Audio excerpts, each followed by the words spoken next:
Welcome back, ladies and gents, to Potato Monsters League of Legends Top 5 Plays. We have an action-packed episode ready for you today, so sit back, relax, and get ready for the epic plays. Starting things off at our number 5 spot, we have LiBrizzi and Wukong playing mind games. At the start, he picks a fight with the enemy Vlad, totally fine with it because Vlad is losing creeps to tower. He pretends to use his clone, buying him some time as Vlad searches around, and then he books it for his tower. As Vladimir chases, the enemy Elise also joins the hunt, and Hemoplague is used, so he flashes away to take minimum damage. As he approaches the tower with no Hexdrinker shield or flash, he realizes he's in trouble and gets ready for the dive. Transfusion chunks him low, but he keeps his cool and runs directly under the tower. Somehow, under all this pressure, he pretends to be a clone, discouraging any follow-up on Elise's stun as he comes out of stealth with an auto attack, securing the kill with the tower's help.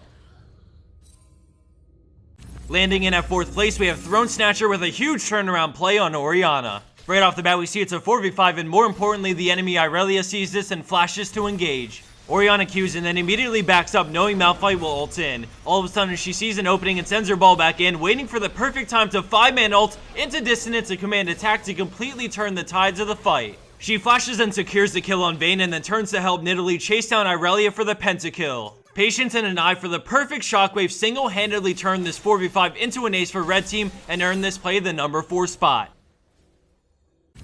Coming in at our number 3 play is the Ninjabrain on Vayne. At the beginning, they get a jump on Nunu, and after a nice play followed shortly after by a condemn into the wall, Vayne pops her ult and they bring down Nunu as Vayne tumble dodges the rocket. Vayne beautifully moves around Corki and into her creep so that he can't alter his exhaust suppresses his damage. After the double, she wastes no time and heals up as much as possible by life-stealing from the creeps while Orianna moves in. She command attacks, but a nice tumble avoids it as Thresh hooks and Vayne gets on Orianna. The ball moves out to Vayne, reacts with a beautiful tumble out of the ult, allowing her to safely grab the triple. The enemy Jax tries to move in on her, but she keeps a safe distance and allows Fizz to pick him off, resulting in a 4-for-0 exchange.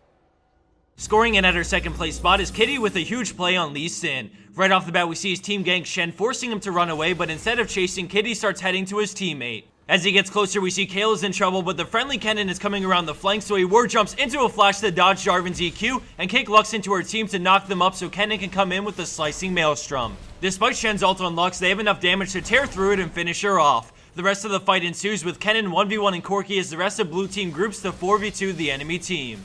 Within split seconds of seeing the lightning rush, he understood what Kennen wanted to do and synergized with his teammate to create a beautiful team fight that worked out into a clean ace and Baron for his team. And for our number 1 pro play for this week, we have Martin Jonzy on Corki in a high diamond level game. We see him make his way to a team fight by Baron, but he immediately gets zoned by Zyra's ultimate, so he stays in the back firing missiles. With Ahri down, they start retreating back as a group, and he knows Jarvan wants to EQ, so we slow it down to see an amazing Valk avoid the knockout right before it lands. Jarvan ults him anyway, so he flashes out. Now that he's safe but zoned away from the fight again, he does what he can with missiles before starting to work his way back into the fight.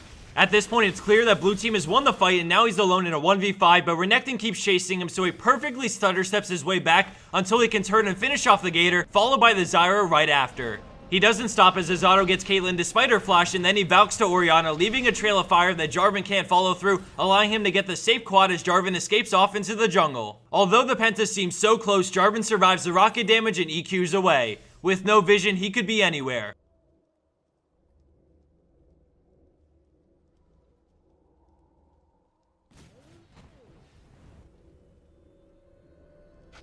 Someone give this guy a medal.